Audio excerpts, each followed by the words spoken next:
तो बाबूजी, हम आपसे ये पूछना चाहते हैं कि इस कलयुग में भी सतयुग जैसा माहौल या सतयुग जैसा जो मान सम्मान या जो भी है, कैसे आ सकता है? वाह, बहुत सुंदर प्रश्न किया है आपने। निश्चित रूप से इसका बहुत सुंदर ही जवाब मैं आपको दूंगा। सबसे पहले मैं आप लोगों को अपना नाम बता देना चाहता हूँ। मेरा नाम राम बिहारी तिवारी है। मैं ऑर्डिनेंस फैक्ट्री में ड्राइवर पद पर काम करता था। तो अब मैं आपको उस विषय में बताते हैं कि इस समाज में, हिंदुस्तान के समाज में सतयुग कैसे आए। आज हमारे समाज में 60 वर्ष के उम्र के लोग और अच्छे पढ़े लिखे ज्ञानी IAS IPS बड़े बड़े होशियार लोग बैठे हैं। वो लोग पाखाना कर लिए हैं और उसी में आराम से बैठ गए हैं। ये कोई कह रहा है कि उसे धो लो और आगे बढ़ जाओ, तो ऐसा कार्य नहीं कर रहे हैं। अगर ये सारे बुजुर्ग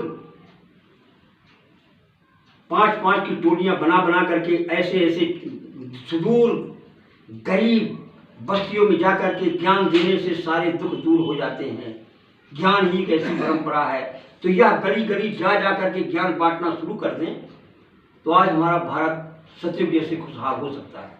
तो ऐसा ये क्यों करें? कहा जाता है कि जवानी में काम करो या ऐसी नौकरी करो कि बुढ़ापा संवर जाए, और जब उनका बुढ़ापा संवरने की बारी आई, जब उनके आराम करने की बारी आई, तो फिर वो चल पड़े किसी मार्ग पे। भाई देखिए, हमारे सनातन परंपरा में एक वानप्रस्थ आश्रम भी है।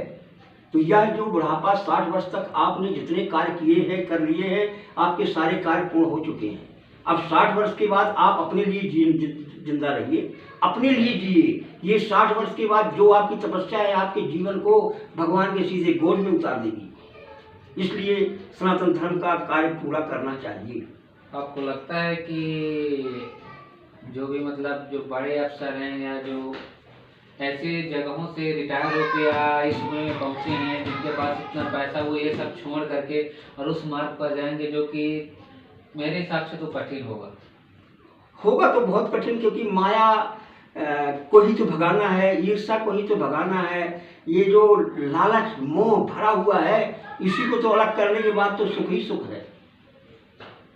और यही तो कल्पना किया जा रहा है, क्योंकि सतयुग लाना है तो ये हमारे जो पैसे कमा करके बैठे लोग हैं, इन्हें समाज में उतरना होगा। यही हमारे सनातन की परंपरा है। आज हर व्यक्ति अपने अपने में जो अपनों की मोह माया है कि हमारा ये हमारा ये हमारे, उसको कैसे त्याग किया आगे बढ़े? सत्य जो है उस पर अमल करें। सत्य तो यही है कि कोई किसी का नहीं है।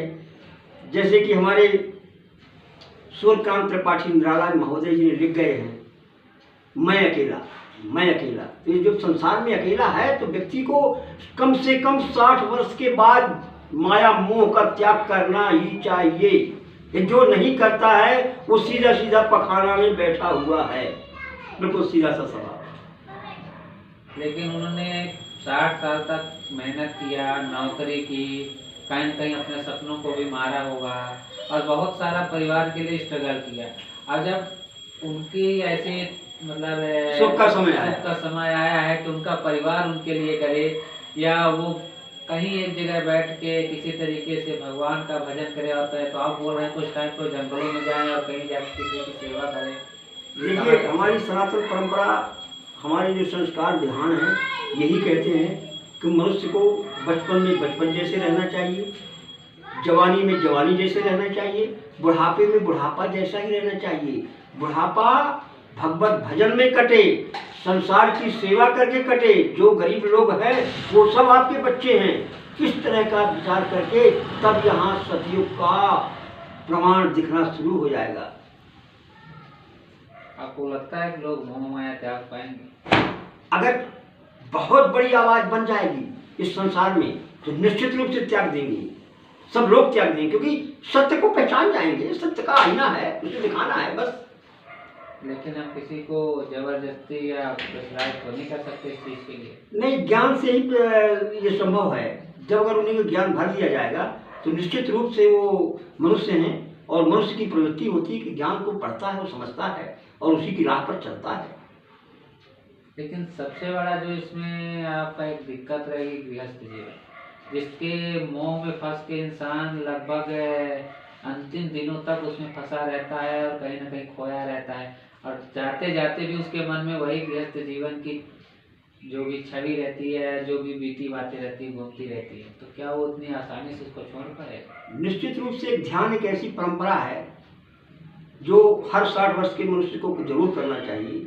जब वो अपनी सारी निवृत्ति से बैठ करके ध्यान करेगा, उसकी लगन परमात्मा में लग जाएगी, और जब परमात्मा में लगन लगना शुरू हो जाएगी तो ईर्षा, दोष, जो भी मोह माया है, ये आसपास नहीं लगेगी, हमेशा दूर भाग जाएगी।